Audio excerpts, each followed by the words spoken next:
इस वीडियो में हम सीखेंगे कि ग्रुप डाटा का मीडियन कैसे कैलकुलेट करना है। ग्रुप डाटा के लिए हमारे पास ये है फ्रीक्वेंसी डिस्ट्रीब्यूशन, ठीक है। क्लासेस गिवन है हमें और फ्रीक्वेंसी एफ़ गिवन है। फ्रीक्वेंसी का टोटल हमारे पास सिग्मा एफ है 35। अच्छा, यहाँ पे जो हमारे पास क्लासेस गिवन है, upper boundary of the first class and lower boundary of the second class, they are not equal. यहाँ पे एक गैप है 1 का। अगर ये दोनों सेम हो तो हम उसको कहते हैं क्लास बाउंड्रीज़। ये सेम नहीं है तो इनको हम कहते हैं क्लास लिमिट्स।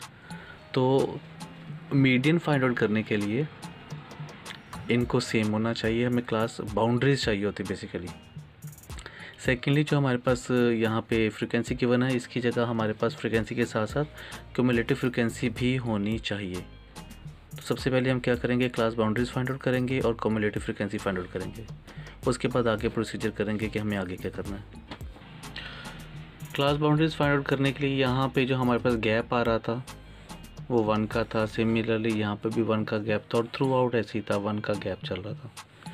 तो क्योंकि 1 का गैप था इसीलिए हमने क्या किया, उस 1 का हाफ़ किया तो वो जो 0.5 आया।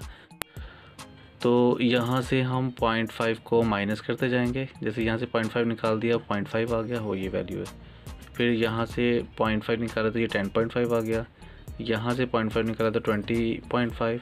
सिमिलरली यहाँ से ये 30.5, ये 40.5 और ये 50.5, ये वैल्यूज़ आ गई। अब ये जो अपर बाउंड्रीज है हर क्लास की, इसमें हमने क्या करें, 0.5 ऐड करते जाना है। जैसे यहाँ पे 0.5 ऐड किया तो ये देखें, ये 10.5, 20.5, 30.5, 40.5 एंड सिमिलरली 50.5 एंड 60.5। अब इसका फ़ायदा क्या हुआ देखें ज़रा, हर क्लास की जो अपर बाउंड्री और लोअर बाउंड्री है वो सेम हो गई, ठीक है। प्रीवियस क्लास की अपर बाउंड्री और नेक्स्ट क्लास की लोअर बाउंड्री वो सेम हो गई। अच्छा, इसके बाद हम ये हमारे पास आ गए क्लास बाउंड्रीज। अब हम फाइंड करेंगे क्यूमुलेटिव फ्रीक्वेंसी। अच्छा जी, ये 2 एज इट इज़ आ जाएगा क्यूमुलेटिव फ्रीक्वेंसी के लिए। उसके बाद क्या करेंगे, ये यहाँ तक ये दोनों वैल्यूज़ को ऐड किया तो 7 आ गया, इसके सामने लिख दिया। अब इन तीनों को ऐड कर देंगे तो ये 14 हो जाएगा यहाँ तक, तो इसके सामने 14 आ गया।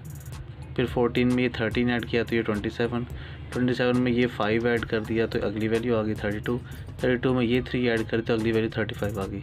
अब देखें ज़रा, ये वाला टोटल सिग्मा एफ के बराबर आ गया। जब ये बराबर आ जाए इट मीन्स कि हमने जो सी एफ बनाया वो बिल्कुल ठीक बनाया, ठीक है। ये तो हमारी टेबल की रिक्वायरमेंट होगी। अब हम चलते हैं कि मीडियन कैलकुलेट करने के लिए हमें कैसे प्रोसीड करना है।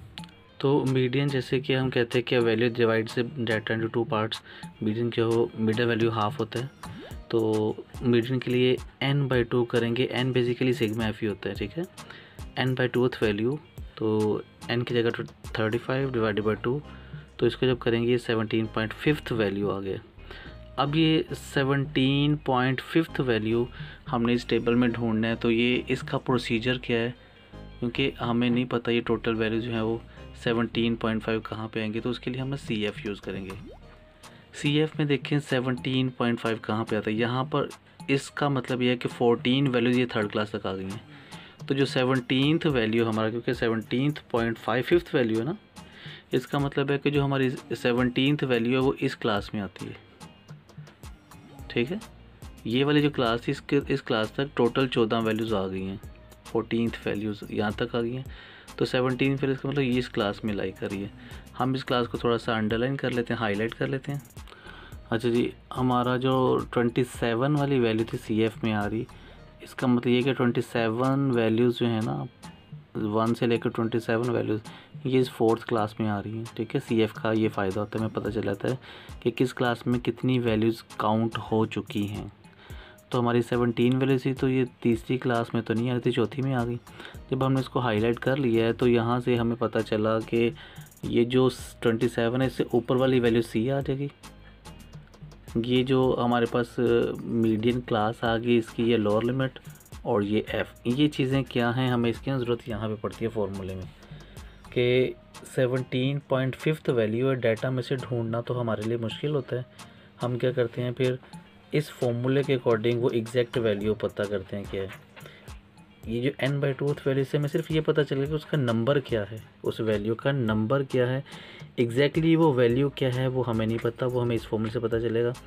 L lower limit of the median class, F frequency of the class, n/2 आपने ये 17.5 कैलकुलेट किया, C आपने जो है वो अभी देखा था ये 14, ये मीडियन क्लास से ऊपर वाली वैल्यू C, L ये आ गया लोअर लिमिट 30.5 और F आपके पास आ गया 13। ये सारी की सारी वैल्यूज़ मैं इस फॉर्मूले में रिप्लेस कर देता हूँ। देखिए हमारे पास क्या आ जाता है। ठीक है जी, फॉर्मूले में वैल्यू लगा दी है। L की जगह पे लोअर लिमिट ये 30.5 ये रिप्लेस कर दिया है। H 10 था class interval, F frequency of the class वो 13 थी, n/2 हमने ये 17.5 कैलकुलेट किया था और C हमने देखा था कि वो 14 है। अब ये 17 और ये 14 वाली वैल्यू को सब्ट्रैक्ट किया तो आपके पास 3.5 आ जाएगा। आप क्या करेंगे, इस 3.5 को मल्टीप्लाई कर देंगे 10 से, डिवाइडेड बाय 3 और प्लस कर देंगे 30.5, तो वो हमारी एग्जैक्ट मीडियन आ जाएगा। ठीक है जी, तो सारी वैल्यूज़ सारी सिंप्लीफिकेशन करने के बाद, कैलकुलेशन के बाद हमारे पास आ जाता है 33.192, ये हमारा मीडियन आ गया। ठीक है, और ये सारी कैलकुलेशन करने के बाद जो भी हमारा आंसर आएगा, आप इसको एक दफ़ा ये चेक कर लें कि वो जो हमारी मीडियन क्लास है ना, हमारा आंसर इसके दरमियान में ही आएगा। अगर आपका आंसर इसके दरमियान में आ रहा है, इन दोनों वैल्यूज़ के दरमियान में, लोअर लिमिट, लोअर बाउंड्री और अपर बाउंड्री के दरमियान में, तो आपका आंसर ठीक है। अगर आपका आंसर इससे एक्सीड कर जाता है या पीछे रह जाता है तो इट मीन्स आपने कैलकुलेशन में गलत किया है। ठीक है, ये क्यों, ये जो हमने हाईलाइट किया था ना, इसका मतलब ये था हमारा आंसर इस रेंज में आएगा, इसके दरमियान में कहीं आएगा। तो देखें 33.192 उसके दरमियान में ही आ गया। ठीक है, तो इस तरीके से बहुत आसानी से आप मीडियन कैलकुलेट कर सकते हैं। ठीक हो गया, बाकी इंशाल्लाह अगली वीडियो में देखेंगे। अल्लाह हाफ़िज़।